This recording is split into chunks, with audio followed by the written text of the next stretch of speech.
wonderful wonders of the internet. Welcome to a new year, where I'd like to start things off with the completely original, never done before idea of making a top 10 games list of the games I played in 2021. Yes, so original. 2020 was a kind of sleeper year for gaming in general. There weren't really too many titles I was excited about, but when 2021 rolled around, the game industry kicked into high gear, and we got way more titles than in 2020. And I had a pretty hard time narrowing this list just down to 10 games. I mean, I played a couple more than 10 games this year. And to get semantics out of the way, this list will not only be 2021 releases, but just games I personally played in 2021. But worry not, there's still plenty of 2021 releases on this list. But that's enough of that shenanigans, let's get this list a-rolling. Let's go!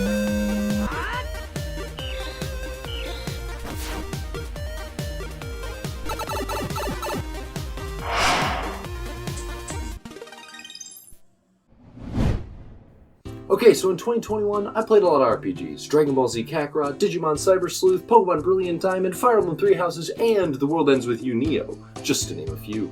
But for most of these RPGs, around the 20-hour mark, they really start to drag. But being the stubborn gamer I am, I still played them all the way through. For Brilliant Diamond, I was pretty tired of being over-leveled and just spamming A to get through the battles. They were becoming so boring that I decided I would just avoid as many trainers as I could after the 4th gym. And I literally learned I could skip entire routes of the game because they weren't required, and just ran straight to Cynthia. Hello there. Dragonball Z Kakarot initially captured me with its scope of telling the whole story of Goku, but after I realized it was just kind of doing a fight and then flying to another fight, and that there wasn't much going on in between fights, I started to lose interest a little bit. Even though in between fights you can explore the lands, and I love exploring these lands in this game, but there's just not a whole lot to find or do when you're exploring these lands, which is a bit of a letdown. I enjoyed Digimon Cyber Sleuth more than Pokemon, which is honestly a phrase I never thought I'd say in my life. But the fact that I just auto-battled through all the regular encounters and only really fought the boss battles, which I did find pretty enjoyable, kind of sums up how I feel about the game. And the ABI and cam systems were so frustrating to figure out, and once I did figure them out, I really didn't like them that much either. And when I did have to deal with them, I had to grind my Digimon over and over again in battles. For Fire Emblem Three Houses, it was already my 3rd playthrough, so I was a little less forgiving of the tedium of the slow start of the game and all the professor moments you have to do in between main missions, and the game just being really way too easy on new game mode. But that's probably on me. I probably should have played on maddening difficulty instead of just hard mode. But I did still enjoy it for the Golden Deer story. It just wasn't quite as enjoyable as my previous playthroughs, which I'm noticing they're slowly getting worse as I continue to play. So that's probably a sign that I should put the game on ice for a couple years and then come back to it later. So for the most part, my main problem with these RPGs is that the combat was too simple or too repetitive to really hold my attention for the length of a long 40-hour RPG. But I'm glad to say the last and most recent RPG I've played this year, The World Ends With You Neo, has the best combat system out of all the games I've played this year. It can be a little scuffed at times, but it's anything but boring. The game's combat doesn't start out as anything too crazy though, as you'll control 2 characters, where one character attacks with the X button, and the other attacks with the Y button, and you can dodge with both characters with the B button. So you are controlling 2 characters at once, but with only a single button mapped to each of them, it isn't too hard to get used to. But then just when you get used to it, they throw you another character, and then another character, and by the end of the game, you'll be looking like this, doing all sorts of crazy combos with your characters, managing your characters, your meters, your special abilities, and your special attacks, all to do devastating damage to your players. Another way they keep battles interesting is by the ludicrous amount of pins they have. I mean, as you go through the game, pins will get stronger and stronger, and each enemy has like 4 different pins they can drop, so you'll be incentivized to swap them out as much as you can, which will keep you on your toes, learning new types of pins and new moves, and building different kind of team setups in order to take down those enemy bandits. And that's not even mentioning elemental affinities, which make some pins stronger against certain enemies, the fact that pins can level up and evolve into new and stronger pins, and the fact that there are a bunch of different attack types that each pin can have. And another oh so great but simple addition is the difficulty slider, which lets you change between easy, normal, and hard at any point in the game. If a boss is too tough, well, just drop down one difficulty. And if the game's getting a little too easy and a little boring, well, you better bump it up a difficulty. But the best part about this is that the harder you have the difficulty, the better pins you get from all the enemies you fight, which incentivizes you to fight harder enemies and challenge yourself. This kind of reminds me of the hard mode on Bug Fables, which added harder variant bosses into the mix of the game. And if you beat a harder variant boss, you get a rare new badge to add to your collection and use. It really incentivizes you to fight the harder bosses. So I've been singing Neo's praises for a while now, but there is a reason this game is number 10 on the list and not, in fact, number 1. And that's because there's a lot of in-between sections that you have to go through to get to all this juicy combat goodness.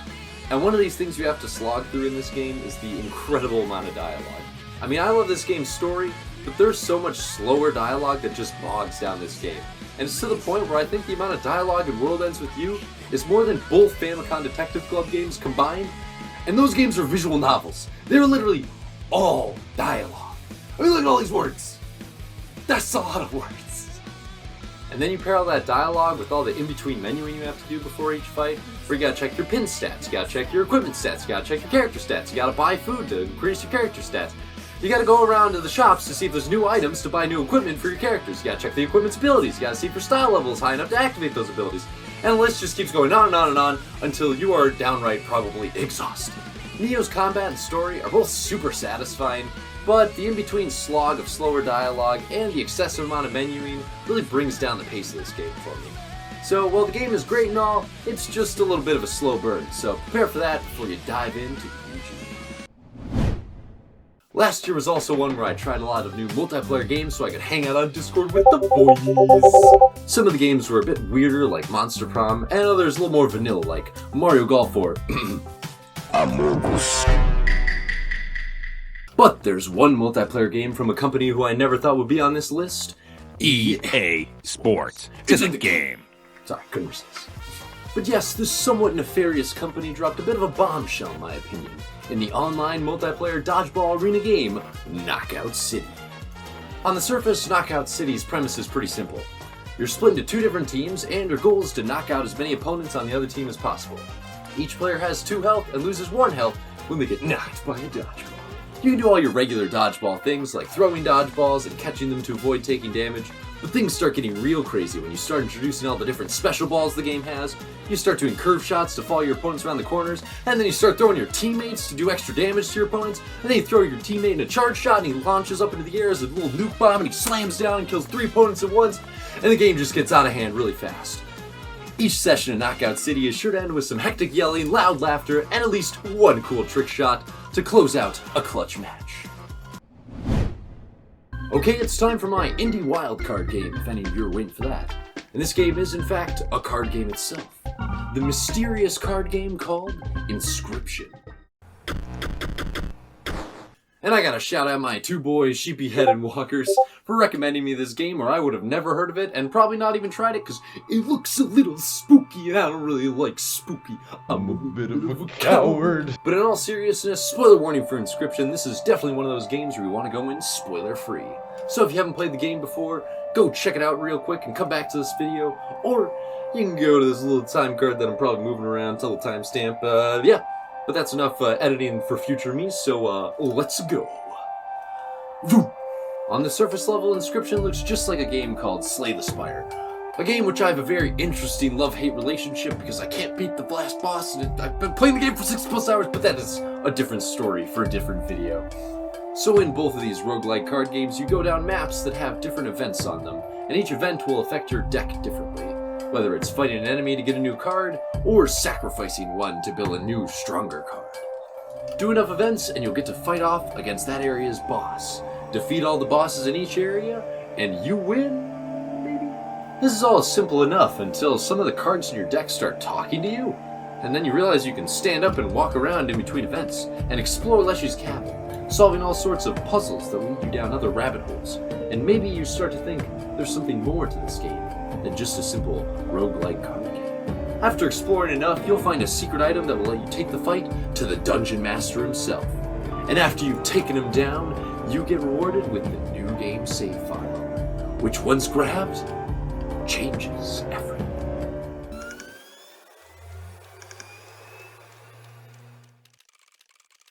The game's art style, graphics, and gameplay are all completely changed now, and the game is something totally new. You're now playing the spiritual successor to the Pokemon trading card game, where you collect booster packs, build your deck, and fight to defeat the 4 masters. And I think I'll stop summarizing for now as not to spoil the entire game, but rest assured when you play Inscryption, you're in for a wild ride. And I'm sure many game theories will emerge from this game's many mysteries. The unpredictableness and story of this game are enough to sell it on its own, but the fact that the card games within the game are actually pretty addicting and fun makes this game an absolute no-brainer for me. I'm so glad that I could close off my 2021 year of gaming with Inscryption. It was a pleasant little surprise to cap off the year. How long have I waited for this moment? Waited longer for this than I did for Breath of the Wild. Longer for this than the gap between Galaxy and Odyssey. And the only thing this compares to waiting for in my mind is the wait for Paper Mario to return to form. Yes, I'm talking about Mario Party's graceful return to form with the new Mario Party Superstars, a game that brings back 5 classic Mario Party boards from the N64 games and loads of classic minigames from every single Mario Party game in existence. And we got some great games here. We got Pushy Penguins from Mario Party 5. We got Bumper Balls and Mushroom Mix-Up from Mario Party 1 and 2. And, most importantly of all, we got the one and only Book Squirm from Mario Party 4. Yes! Yeah! Yeah! Yes! Yeah! But perhaps the most amazing thing out of everything in this game is that the online mode actually works. For once, Nintendo has done online right. Thank goodness. And they even have some fun modes other than party mode to play online, like the single-player survival mode, where you get to duke it out with people around the world to see how many minigames you can win in a row.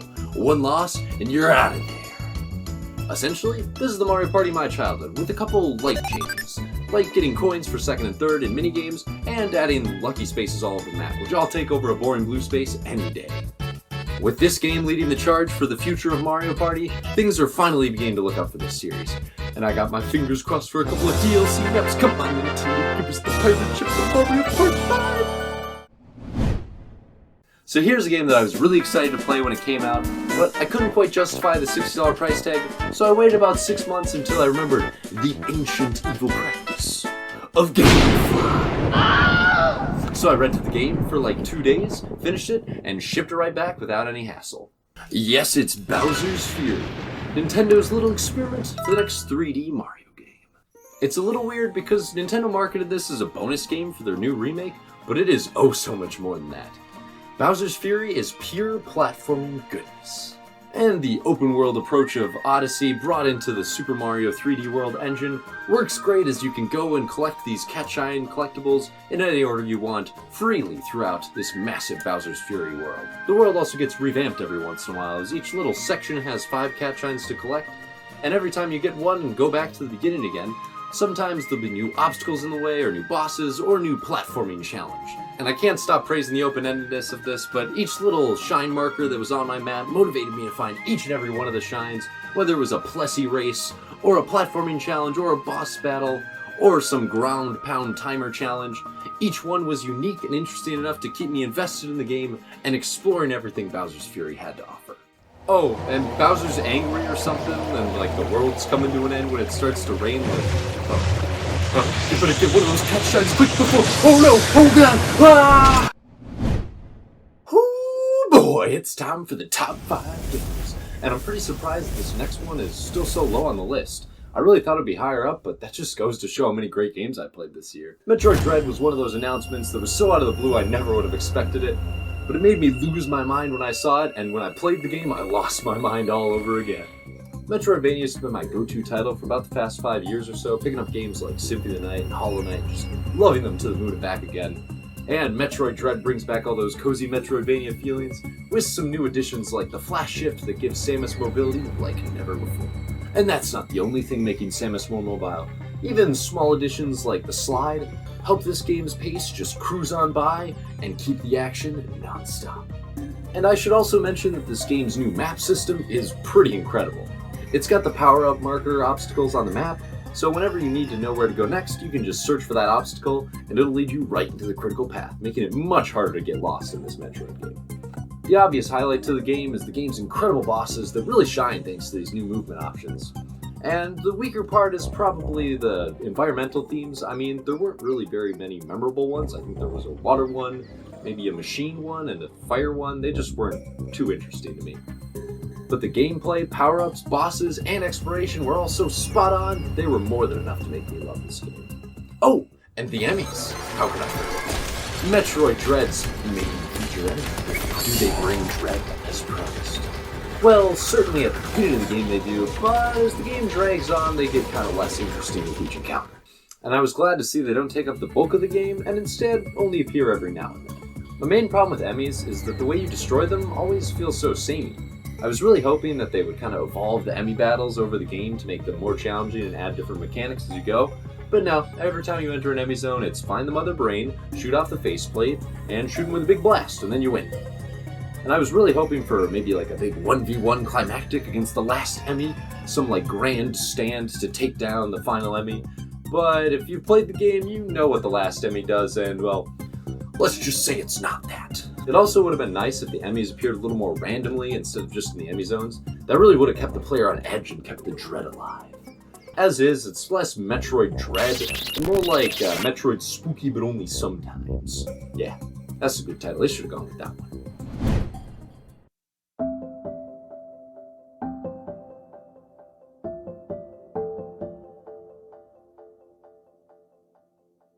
Oh man. This game is one that I have followed since the very moment it was announced. From the game's stunning pixel graphics to its hilarious dialogue, I knew I had to play this game. It's probably been my most anticipated title for like the past 4 years.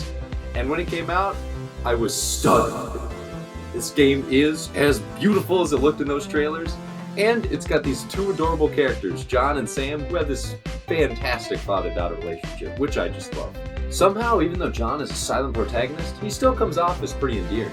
Although, I wish he would have talked at least once throughout the game. But Sam is adorable, lovable, and the cutest child you will probably ever meet in a video game. This duo really sold the game for me, but there's also a fantastic cast of characters that they meet along the way. The dynamic between Isabelle and Alva is super fun to watch as they go throughout the game and grow as characters.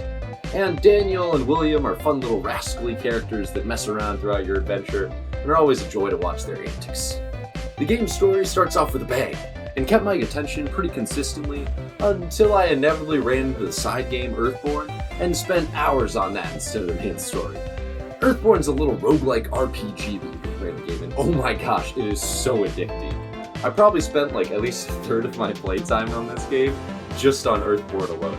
Because each run you do can sometimes take upwards of an hour, and I would do multiple attempts in a row. Do I have a problem? Maybe.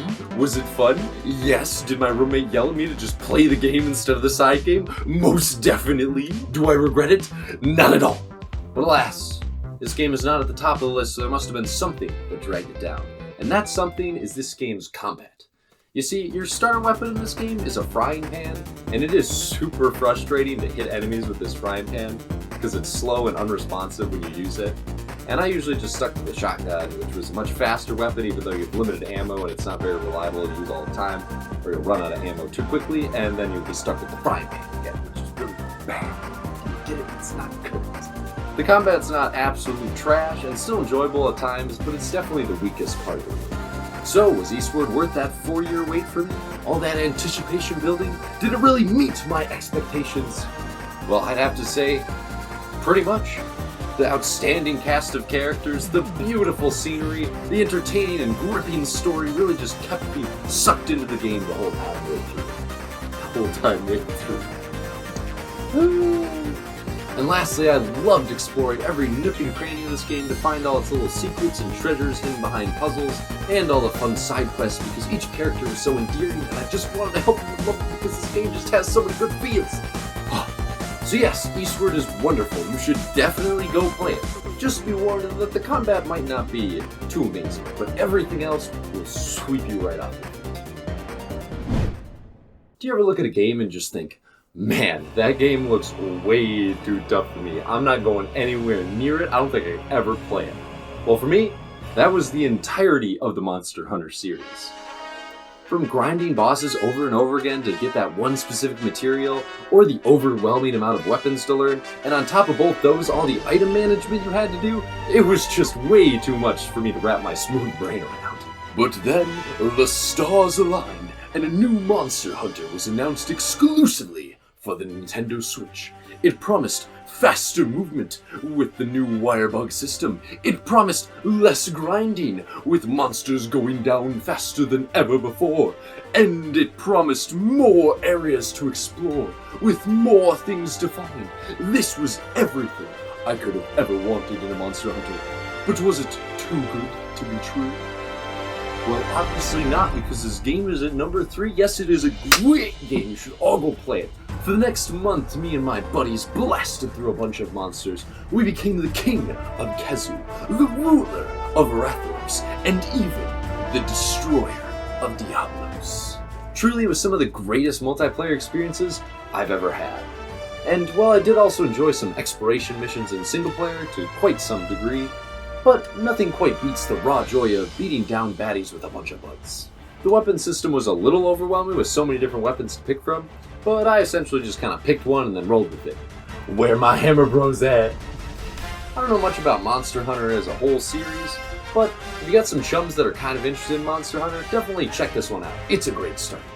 And the game's already chock full of content and monsters, and it's already my most played game of the Switch last year, and I think it's going to be my most played this year since the Sunbreak DLC is coming out, and I can't wait to dive back into the world of Monster Hunter.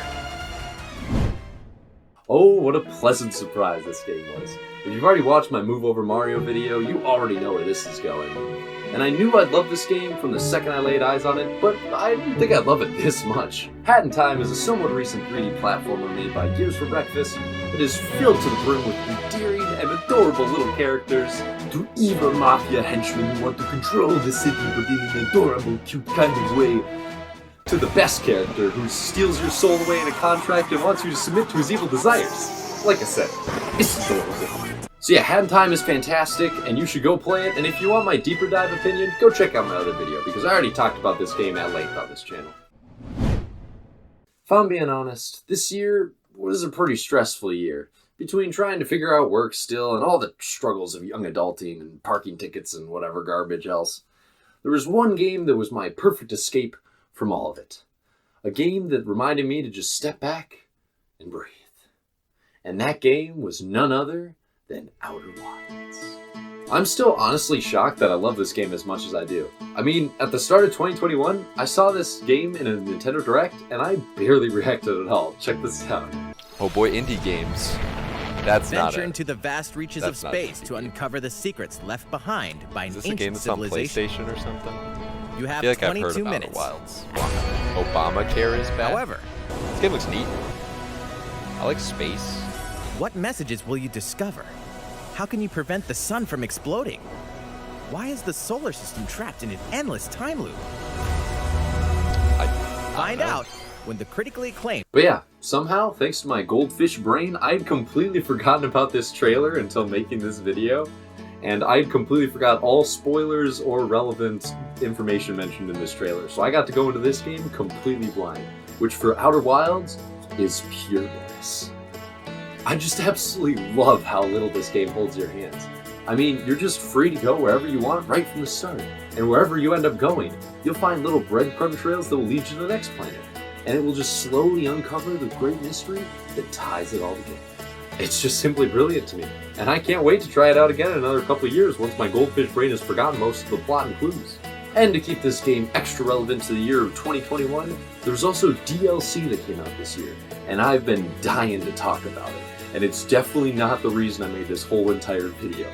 Shh, it's not. That's not the reason. I had a better reason. It's not the only reason. Okay, maybe it's one of the reasons. But anyways, I'm going to be spoiling it. So if you haven't played it yet, just like the rest of Outer Wilds, it's best going in blind. So spoilers coming up in 5, 4, 3, 2, 1. It may not seem like there's much going on when you start the DLC, since there's only one new area to explore, the guard tower. But as always with this game, everything's hiding right in front of your nose, as long as you know where to go. Yes, hidden in plain sight is the Stranger, which upon entering, I was immediately blown away. This place is super fun to explore, with its little boat systems cruising around the waterways, and the environment changing with time, of course. But things start really heating up in this DLC when you enter the Spirit World. At first I thought, whatever, it's a dark and spooky area, but there's not really anything in it, so how bad could it be? But I was so wrong. But everything seemed fine for a while. I mean, I explored around. I saw a creature's shadow, but he just looked like he was watching a movie, so it's no big deal. But once I turned out the lights to the place, everything changed. The area went from kind of dark to pitch black, and screams filled the air. And a shiver ran down my spine as I wondered, what have I unleashed? I was forced to creep around in the darkness, and then I locked eyes with something. And this horrible tune starts playing, and it starts chasing after me. It grabs me. It snuffs out my light. This was the scariest thing I've ever seen. I kid you not, this is the scariest thing I've had to face in any game. My hands were literally shaking after this happened, and I wasn't sure if I was going to be able to pull through emotionally to continue on with the game. I mean, it definitely didn't help that I was alone in the dark in my basement apartment. But geez, man, I could barely even pick up the controller at this point, let alone continue playing the game. But like with most things, I was stubborn and determined to beat it. So eventually I steeled my nerves and eventually made it through, after many, many attempts and many more freak-out spooks. But it was an unforgettable experience that I wouldn't give up for anything. And even though I enjoy the exploratory, more lighthearted parts of the game, this part of the game will stick out in my mind forever. And all this DLC came out after I played the initial game and already had considered it a contender for my Game of the Year. So you better believe I love this game. Outer Wilds is one of those games that will give you a unique journey. One that's unlike any other player who's even played the game. A journey that will leave you hooked and in awe at its gripping mysteries. And a journey that for me is irreplaceable and unforgettable. Thanks for watching. I hope you enjoyed my list, and leave a list of your own in the comments below if you want, or just tell me what you thought about mine. Whatever your thoughts are, I'll be sure to comment with you below, and we can have a little chat about it. It'll be great. Thanks for stopping by, and I'll see you in the next video. Hopefully, not in 4 months, but we will see. You never know.